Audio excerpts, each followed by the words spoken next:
Halo Tribuners, kali ini kita kedatangan tamu dan ini merupakan agenda baru dari YouTube Tribun Manado Official.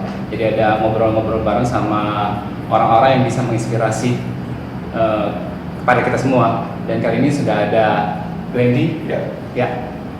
Sebelum saya perkenalkan, lebih baik dia yang perkenalkan diri sendiri ya. Oke, kenalkan. Terima kasih buat kesempatan untuk Tribun Manado. Jadi nama saya Randy, orang asli Ermanidi. Sawangan, jadi saya tinggal di Sawangan Ermanidi. Kalau tahu di mana itu Sawangan Ermanidi, silahkan cari di Google. Oke, karena kebetulan di sini jadi diundang dari Tribun untuk membagikan pengalaman tentang traveling. Ya, jadi go ahead. Mau tanya apapun tentang traveling, silahkan. Jadi gini, dia itu sudah 75 negara dia kunjungi. Jadi dalam kurun waktu dari 2013 berarti cuman sekitar 6 tahunan ya. 7 tahunan 75, wow, itu sangat sekali luar biasa. Waktu kecil, pernah nggak kepikiran bisa sampai mengunjungi 75 negara? Nggak ada kepikiran sama sekali. Karena waktu kecil juga kan impian itu pengen jadi dokter ya. Pada umumnya anak-anak juga sama masih seperti pengen jadi dokter, pengen jadi polisi, pengen jadi tentara. Pengen keliling dunia pun belum ada kepikiran karena berdasarkan latar belakang orang tua juga latar belakang ekonomi sudah pasti nggak bakal mungkin gitu loh, nggak bakal mungkin karena biasanya kan keluar negeri itu untuk orang-orang yang kaya yang duitnya udah nggak tahu mau dihabisin dengan cara apa, tapi udahlah mengalir gitu. Terus pertama kali tiba-tiba kita jadi traveler atau nantinya mungkin jadi traveler konsultan ya. Jadi pertama kali kita jadi traveler nih gimana? Ada sesuatu paling ada, kalau orang bilang ada titik baliknya kita mau jadi ini, setelah akhirnya ya kita jadi ini mungkin nggak jadi ini nggak jadi, sudah Oke. Sebenarnya kan waktu lalu ikut beberapa program pertukaran pemuda itu sebenarnya yang mengawali saya jadi kepengen melihat dunia lebih jauh, semakin jauh semakin bagus. Jadi waktu itu saya mengikuti beberapa pertukaran pemuda, ada dua. Yang pertama itu dari Kementerian Luar Negeri, itu beasiswa sendirian budaya Indonesia yang mana ada 70 orang dari 46 negara. Itu saat pertama saya ketemu dengan banyak bule yang mana saya berinteraksi langsung dengan segala macam keterbatasan termasuk bahasa Inggris juga waktu itu belum lancar. Bukan berarti sekarang udah lancar banget ya, masih biasa aja. Tapi dulu pas ketemu dengan mereka membuka mata saya bahwa kita tidak baik kalau cuma tinggal dan diam di daerah. Sementara mereka melihat di tempat saya itu ada seperti ini, di tempat kita tuh ada salju. Dulu tuh begitu termotivasi banget pengen experience megang salju di luar negeri kan. Pengen tahu gimana sih winter pakai coat gitu biar foto-fotonya bagus kan. Dan akhirnya mulai dari situ saya bergabung dengan beberapa komunitas traveling seperti di Sulut sendiri kalau tidak salah itu ada backpacker dunia Sulut, terus ada backpacker international traveler itu ada. Itu yang membuat saya menjadi tahu dan memberikan saya beberapa gambaran secara umum how to be a good traveler. Tahun berapa itu? Tahun 2012 saya pertama kali. Saya sempat baca perjalanan ketemu dengan seorang traveler yang lagi solo. Iya, solo traveler. Itu juga menarik dan itu juga kayaknya sempat baca di tulisan itu. Dari situ juga ada timbul motivasi itu gimana ceritanya? Jadi saya tahun 2012 itu kebetulan mengajak teman-teman saya di Manado, kebetulan sama buah nenek saya itu ke Thailand, Malaysia, Singapura untuk traveler baru, traveler beginner atau yang pemula. Itu mereka biasanya traveling ke negara tetangga dulu, misalnya Singapura, Thailand, Malaysia, sama Malaysia. Saya ke sana bersama dua orang teman saya dan nenek saya itu ke sana. Kebetulan ketemu dengan salah satu traveler ini dia keliling Asia Tenggara seorang diri dengan backpack, cewek. Dan dia bilang, Grandy, ini saya gini, kita kenalan waktu itu di stasiun kereta di perbatasan Thailand dan Malaysia di Hat Yai. Dia bilang, ini bla bla bla bla bla, ini kalau kamu pengen tahu soal Eropa, kalau kamu pengen tahu soal Amerika, pengen traveling lebih jauh, di sana juga sering share tiket murah, kamu boleh gabung di komunitas kita, komunitas pejalan internasional atau mau yang domestik juga bisa. Saya gabung lah 2012. Singkat cerita, di situ mulailah banyak yang traveling, ada yang traveling dengan orang tua, ada yang traveling dengan anak, ada yang traveling dengan pacarnya, ada yang traveling dengan teman-teman kampus. Mereka mulai share how to get there, how about the cost, terus tiket segala macam, how to get the best price ever, gitu kan. Mereka langsung itu dijelasin di situ pada teman.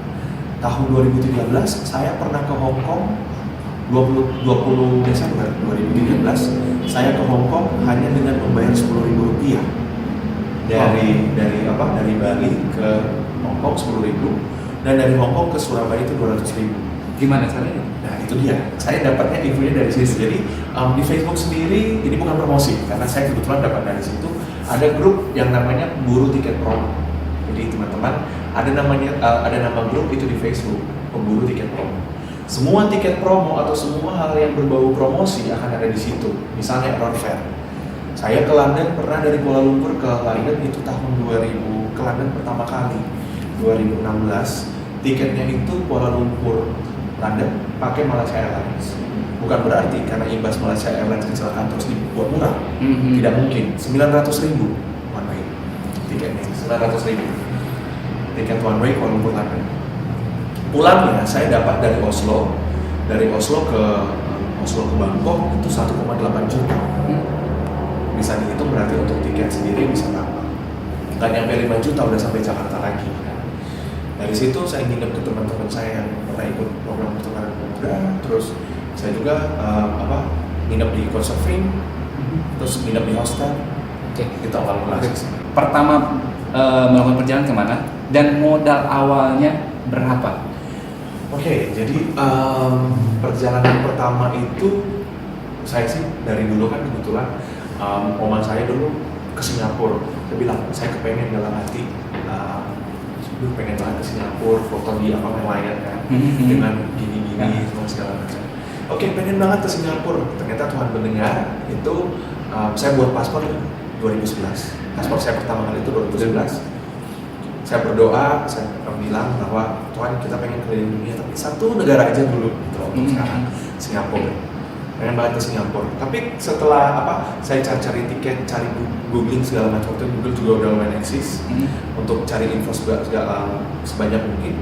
Saya betul dapat promosi dari Air Asia, Jakarta ke Kuala Lumpur dan pulangnya Singapura ke Jakarta. Dan akhirnya dari Kuala Lumpur saya baca bisa perjalanan one day trip bukan one day trip 2 days, tapi pergi pulang bisa langsung ke Kuala Lumpur tanpa menginap. Tapi kita harus benar-benar manage waktu, benar-benar harus strict dengan waktu. Akhirnya dapat satu negara itu yang penting step. Namanya traveler pemula itu sangat antusias. Kalau di paspor kita banyak step. Beda case dengan sekarang. Saya malah mencegah untuk tidak step di paspor. Jadi waktu itu ke sana dapat 3 negara itu untuk trip pertama kali dan untuk budget sendiri tahun itu hanya sekitar 8 juta dari Manado 2012 8 juta ya. 8 juta Dari Manado tiket ke Jakarta, Kuala Lumpur, tiket segala macam. Itu pun menurut saya lumayan mahal karena traveler itu kan ada berbagai macam ada berbagai macam model. Ada traveler yang mau tekan budget dari tiket dan hotel, tapi dia tidak menggunakan budget untuk kuliner. Jadi ada beberapa orang kan yang menghemat benar-benar di tiket, tapi kalau kuliner benar-benar jor-joran buat ngabisin uang di makanan gitu. Nah, sambung situ. Jadi apa yang mesti disiapkan nih bagi pemula yang ingin jalan-jalan ke luar negeri? Sebenarnya kan untuk persiapan yang paling utama itu selain budget, itu udah pasti paspor dulu. Karena kalau kita nggak punya paspor, kita mana pernah tahu kita ikutan undian apa, terus undian itu dikasih time limit, misalnya tiket ini harus segera dipakai dalam kurun waktu seminggu. Sementara kita sendiri belum punya paspor. Kalau kita udah punya paspor, tidak mungkin dalam 5 tahun ini teman-teman semua nggak punya rencana untuk keluar negeri. Jadi langkah awal itu first step itu buat paspor.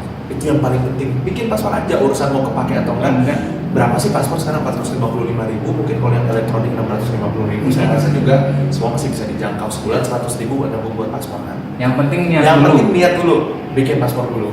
Mimpi dulu, niat dulu. Untuk budget belakangan dulu lah. Nanti kalau udah ada paspor, dibikin bingkai mungkin paspornya di dinding gitu ya, terus dilihat. Pasti secara tidak langsung akan dapat motivasi di situ. sudah ada paspor, nggak dipakai kan sayang. Terus aja udah mulai bisa menabung karena orang-orang sekarang apalagi orang-orang yang di Jakarta udah menyisikan uangnya untuk tidak membeli pakaian baru atau aksesoris gadget baru yang mungkin bisa traveling ya. Karena ada perubahan juga apa ya gaya hidup orang, jadi sekarang mungkin lebih ke traveling daripada nabung. Nah kalau Randy sendiri lebih ke luar negeri kan, daripada ke dalam negeri. Kenapa? Karena gini, yang pertama itu saya lebih ke luar negeri. Kalau misalnya dari segi waktu, kalau di Indonesia kita bisa PPT 3 hari bisa, tapi kalau luar negeri kan itu lebih jauh. Terus yang kedua, fasilitas termasuk tiket segala macam. Seperti yang saya info sebelumnya kan, mau pulang ke Manado saja sekarang untuk tiket 2 juta, 3 juta sekali jalan. Sementara kalau di Bangkok bisa dapat 500.000, bisa dapat 600.000. Kita bandingkan kita mau kerja apa? Saya sudah pernah sampai ke Amerika Latin, solo traveler ke sana. Amerika Latin itu sendiri, budgetnya 20 jutaan. Tapi saya akan lebih baik udah sekalian jauh menghabiskan uang sebanyak itu daripada ke Labuan Bajo mungkin atau ke Raja Ampat ya, karena udah beda-beda pace dengan itu. Karena apalagi orang-orang lebih memilih ke Jepang. Apalagi ada beberapa ini seperti contohnya sekarang. Sampai dengan Desember untuk teman-teman yang pengen ke Korea untuk single entry itu udah bebas visa, bukan bebas visa, fee untuk visa itu udah gratis, jadi kita bisa ngurus. Nah jadi juga ini mungkin juga peringatan juga buat pemerintah untuk bisa menekan itu maskapai untuk menekan harga, soalnya kan juga berpengaruh ke pariwisata orang-orang pengen berwisata sini, karena kan itu orang kan lebih mendingan ke luar negeri. Ongkosnya orang juga melihatnya luar negeri, padahal walaupun dari objeknya dari destinasinya sih ada juga di Indonesia, mungkin ada juga lebih bagus di Indonesia. Cuman masalah soal di budgetnya budget itu yang pesawat susah. Ya soalnya kebayang mungkin juga orang bagi yang belum tahu mungkin kebayangnya kalau ke luar negeri itu budgetnya mahal banget kan dibandingkan di dalam negeri gitu kan. Apalagi dengan adanya travel fair sekarang kan. Apalagi dari Manado itu kan banyak banget travel fair. Jadi travel fair ini kan banyak banget yang ngasih promosi segala macam. Jadi tinggal dari Manado sini, apalagi ada CP di sini. Satu, kalau misalnya ke luar negeri memilihnya destinasinya atau memilih makanannya atau apanya yang dipilih biasanya jadi kalau dari sendiri? Kalau dari saya pribadi saya lebih ke alam ya. Kalau ke alam kan ada beberapa traveler yang pengen ke luar negeri untuk foto-foto bangunan. Ada yang lebih memilih untuk foto-foto pantai. Ada yang lebih memilih untuk belanja. Itu tergantung dari preferensi traveler. Negara yang paling berkesan selama ini atau daerah di satu negara yang sangat terkesan? Paling berkesan yang saya ingin balik lagi sana iya. Untuk Peru. Kenapa? Karena orang-orangnya ramah itu satu. Terus yang kedua lumayan murah.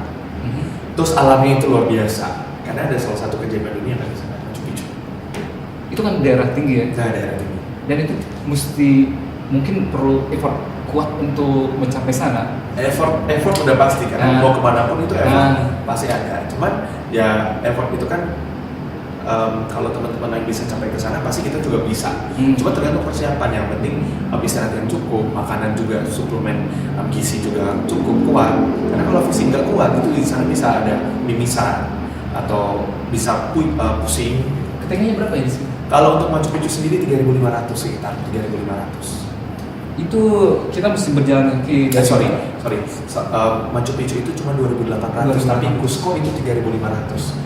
Ketika pesawat mendarat pertama kali dari Lima, itu mendaratnya di Cusco. Dari Cusco ke Lima, ke Machu Picchu-nya lebih turun ke bawah, 2.800. Nah, selain pengalaman yang paling berkesan, pasti adalah pengalaman buruk gitu kan dalam perjalanan. Ada nggak atau memang nggak sama sekali selama ini? Pasti namanya traveler itu pasti punya banyak pengalaman buruk. Seperti bandara tutup, jadi kita harus ngemper kedinginan, terus nunggu bus, ketinggalan bus. Pengalaman gak enak pertama kali kenapa saya jadi pengen banget belajar bahasa Spanyol itu karena saya pernah ketinggalan pesawat di Peru karena mereka menggunakan bahasa Spanyol tanpa ada translator. Spanyol, kalau Spanyol kenapa di Spanyol juga? Kayaknya suka sekali Spanyol. Eh, Ada nggak tempat yang di Spanyol memang bikin hati? Sebenarnya saya nggak suka dengan Spanyolnya. Saya suka ke Perunya. Perunya. Peru kan menggunakan bahasa Spanyol. Spanyol. Amerika Latin sebagian besar, hampir 100% itu Spanyol. pakai bahasa Spanyol karena kolonial dulu dijajah sama Spanyol kan. Tapi karena Spanyol ini termasuk salah satu yang paling gampang untuk dipelajari. Karena apa yang kita lihat itu yang kita ucapkan. Ini kan soalnya begini, banyak juga kabar-kabar atau informasi-informasi yang mungkin salah, mungkin juga ini. Apalagi negara-negara di Latin itu kadang-kadang kita bacanya ini aman gak ya misalkan gitu kan.